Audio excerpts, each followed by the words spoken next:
Você já imaginou um homem que não desafia apenas um rei, mas também os céus? Nos próximos minutos, descubra como Elias, contrariando todas as expectativas, invocou fogo do céu e trouxe uma verdade que vai abalar suas crenças.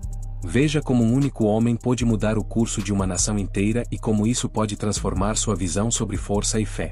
Mas atenção, o que você está prestes a ouvir é mais surpreendente e poderoso do que você imagina. Elias, um destacado profeta do Reino do Norte de Israel, testemunhou e foi instrumento de alguns dos mais extraordinários milagres documentados nas Escrituras. Contudo, em um período posterior, ele foi tomado por um profundo desânimo e medo. Diante da desobediência do rei Acabe, Deus incumbiu Elias de anunciar uma severa seca sobre a terra. Durante esse tempo árido, Deus cuidou de Elias de maneira notável. Tão certo quanto vive o Senhor, Deus de Israel, não haverá orvalho nem chuva nos próximos anos, a não ser por minha palavra. Em seguida, o Senhor o orientou: retire-se para o leste e esconda-se perto do riacho de Quirite, a leste do Jordão. Ali, você terá água, e eu ordenei aos corvos que lhe tragam alimento. Elias seguiu a orientação de Deus e foi viver junto ao riacho. Pela manhã e à noite, os corvos traziam pão e carne, enquanto ele bebia da água. Mas, depois de algum tempo, o riacho secou devido à seca. Então, Deus o guiou até uma viúva em Sarepta, uma mulher fortemente afetada pela seca, que estava prestes a consumir o último alimento. Deus revestiu Elias do poder para assegurar à viúva que suas reservas de farinha e azeite seriam milagrosamente renovadas dia após dia. E assim aconteceu. Mais tarde, o filho da viúva adoeceu e morreu. Elias, movido por compaixão, clamou a Deus pela ressurreição do menino, e o milagre aconteceu. A viúva, emocionada, reconheceu Elias como um verdadeiro homem de Deus. Deus então chamou Elias para um desafio no Monte Carmelo, onde ele enfrentaria 450 profetas de Baal e 400 da deusa Asherá. Diante do povo de Israel, Elias propôs: até quando vocês irão hesitar entre duas crenças? Se o Senhor é Deus, sigam-no, mas se Baal é, sigam a ele. Ele sugeriu um teste: cada lado deveria invocar seu Deus, e o que respondesse com fogo seria o verdadeiro Deus. Os profetas de Baal clamaram o dia inteiro, mas nada aconteceu. Elias então, confiante, orou ao Senhor e fogo do céu consumiu o sacrifício no altar, até mesmo a água ao redor. O povo, atônito, proclamou: o Senhor, Ele é Deus. Esta manifestação inquestionável da supremacia de Deus está registrada em Reis 18, 19, 39.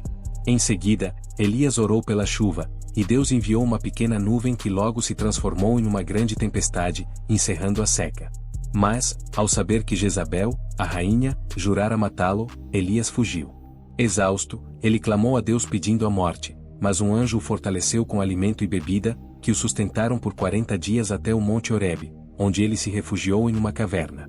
Lá, o Senhor falou com Elias por meio de um sussurro suave, reorientando-o para sua missão.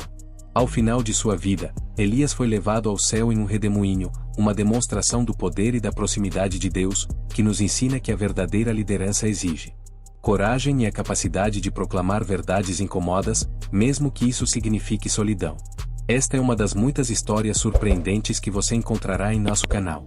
Cada vídeo é uma jornada por narrativas que desafiam o comum e revelam profundas verdades.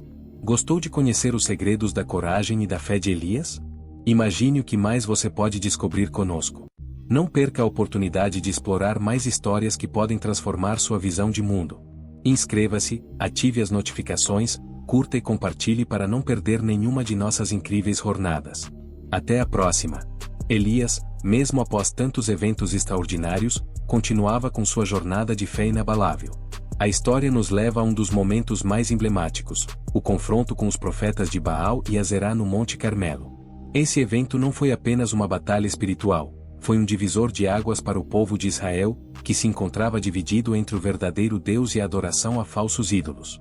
Diante de toda a nação reunida, Elias ergueu-se sozinho contra centenas de profetas idólatras, num ato de coragem impressionante. Ao orar, Elias clamou pelo poder de Deus para que o fogo descesse dos céus e consumisse o sacrifício no altar. E assim aconteceu. O Senhor respondeu ao clamor sincero de seu profeta, enviando fogo que não apenas queimou o sacrifício, mas também as pedras e até a água ao redor. Esse fogo celestial, um símbolo de purificação e poder divino, fez com que todos os presentes se prostrassem e declarassem: o Senhor, Ele é Deus. O Senhor, Ele é Deus. Este ato não apenas demonstrou a supremacia de Deus sobre Baal, mas também reacendeu a fé do povo de Israel. O confronto no Monte Carmelo simbolizava a luta constante entre a verdade e a falsidade, entre a luz e as trevas.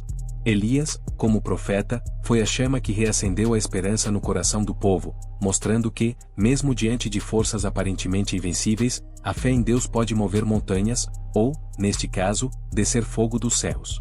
Mas a jornada de Elias estava longe de terminar. Mesmo após essa grandiosa vitória, ele enfrentou momentos de intensa vulnerabilidade. Quando Jezabel, a rainha que apoiava os profetas de Baal, soube da derrota de seus sacerdotes, jurou tirar a vida de Elias. Em um momento de fraqueza e temor, Elias fugiu para o deserto, onde, desanimado e exausto, pediu a Deus que levasse sua vida. Esse contraste entre o profeta destemido do Monte Carmelo e o homem desanimado no deserto revela a complexidade de Elias e nos lembra que, mesmo os mais corajosos, têm momentos de dúvida e cansaço. Durante sua fuga, Deus cuidou de Elias enviando um anjo para alimentá-lo e guiá-lo. Em meio à sua solidão, Elias teve um encontro marcante com Deus no Monte Horebe. Ali, em uma caverna, presenciou fenômenos naturais poderosos, ventos fortes, terremotos e fogo, mas Deus não estava em nenhum deles. Em vez disso, ele se revelou em um sussurro suave, lembrando a Elias que o verdadeiro poder nem sempre está nas manifestações grandiosas, mas também nos momentos de quietude e intimidade espiritual. Após esse encontro, Deus renovou o chamado de Elias e o instruiu a ungir novos líderes que levariam adiante a missão de restaurar a fé em Israel. Entre esses escolhidos estava Eliseu, o sucessor de Elias, que o acompanharia e daria continuidade ao seu ministério. O fim da jornada de Elias foi tão extraordinário quanto toda a sua vida. Ele não experimentou a morte comum dos homens. Em um redemoinho de fogo, Elias foi arrebatado aos céus, testemunhando uma das passagens mais místicas e impressionantes das Escrituras. Essa ascensão final representava não apenas o término de sua missão terrena, mas também o reconhecimento divino de uma vida de fé inabalável, coragem e entrega. Este é apenas um dos exemplos de histórias poderosas que trazemos em nosso canal. Cada vídeo é uma nova oportunidade de refletir sobre como essas lições antigas continuam a ressoar em nossas vidas, inspirando-nos a fortalecer nossa fé e encarar os desafios com a mesma determinação que Elias. Se essa história te tocou, imagine as próximas que temos reservadas para você. Após o arrebatamento de Elias, o povo de Israel ficou marcado pela lembrança de seus feitos e, principalmente, por sua fé inabalável. Eliseu, o sucessor escolhido por Deus, carregou adiante o legado de seu mestre, testemunhando que as ações e ensinamentos de Elias haviam deixado raízes profundas. O povo agora tinha uma nova esperança e sabia que o Deus de Elias era um Deus de poder e justiça, mas também de misericórdia e consolo. Com o manto que Elias havia deixado cair, Eliseu realizou seu primeiro milagre, dividindo as águas do rio Jordão, assim como Elias havia feito. Esse ato foi um sinal poderoso de que o espírito e a autoridade de Elias estavam com ele. Assim, Eliseu passou a realizar milagres que impactaram o povo de Israel, trazendo cura, provisão e libertação. Sua jornada foi repleta de eventos que demonstravam o amor de Deus e seu desejo de cuidar de seu povo, continuando o ministério de Elias e mostrando que o chamado de Deus jamais se extingue. A história de Elias e Eliseu ensina que o propósito divino é maior que qualquer circunstância. Mesmo após o arrebatamento de Elias, a influência de sua vida continuou por meio de Eliseu e das gerações que vieram depois, como uma chama acesa que jamais se apaga. Até hoje, lembramos de Elias como o profeta do fogo, um homem de coragem que enfrentou reis, falsos profetas e até as próprias dúvidas para cumprir a missão que Deus lhe confiou. Mas essa história não é apenas sobre o passado. Ela nos convida a pensar em nossa própria jornada, em nossos desafios e em como Deus ainda fala conosco, às vezes por meio de grandes sinais, mas muitas vezes em um sussurro suave. Elias nos lembra de que a vida de fé não é isenta de lutas e fraquezas, mas que, com fé e confiança, podemos superar as dificuldades e cumprir nosso chamado. E assim encerramos esta narrativa de Elias, mas a mensagem de sua vida permanece viva, inspirando-nos a seguir com coragem e confiança. Se essa história tocou seu coração, continue acompanhando o canal para mais histórias de fé, coragem e superação. Cada novo vídeo é uma chance de mergulhar nas profundezas dessas narrativas sagradas e trazer ensinamentos para o nosso dia a dia.